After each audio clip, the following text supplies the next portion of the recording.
হয়। এগুলোকে দেখার জন্য শুধুমাত্র ব্রাজিল থেকেই নয় বরং সারা বিশ্ব থেকে মানুষ ছুটে আসে। কিন্তু জুন মাসের পর যখন এগুলো শুকিয়ে যায় তখন বছরের শেষ দিকটা এই জায়গাটি হয় পুরোপুরি শুষ্ক জায়গা, আর সেজন্যই এখানে তখন আর কেউ আসে না। পেনিটেন্স Andes mountain range.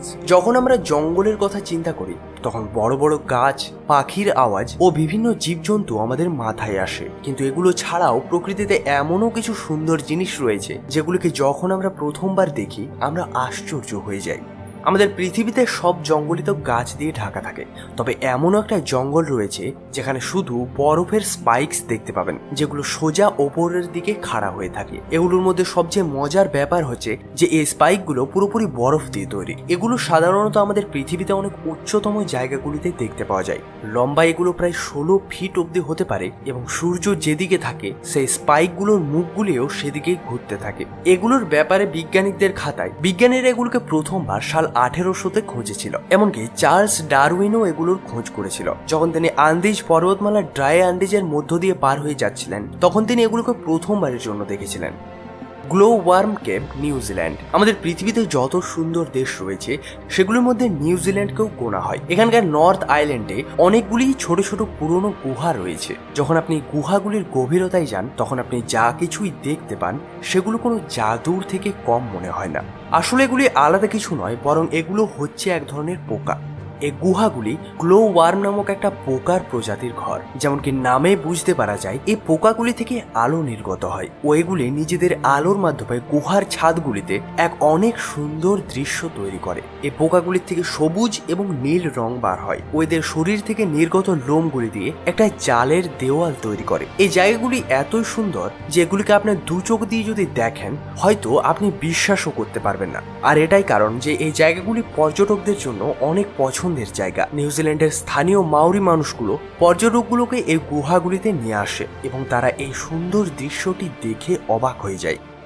The web, Arizona.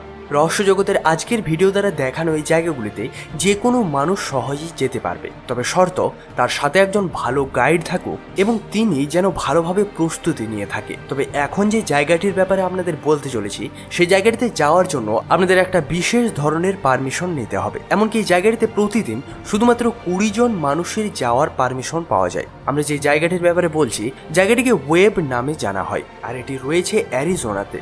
এই ওয়েবগুলি অনেক সুন্দর বালি পাথর দিয়ে তৈরি ও এগুলি নিজেদের মসৃণ ঘূর্ণন রূপ ও মসৃণ লাইনগুলোর জন্য অনেক বিখ্যাত।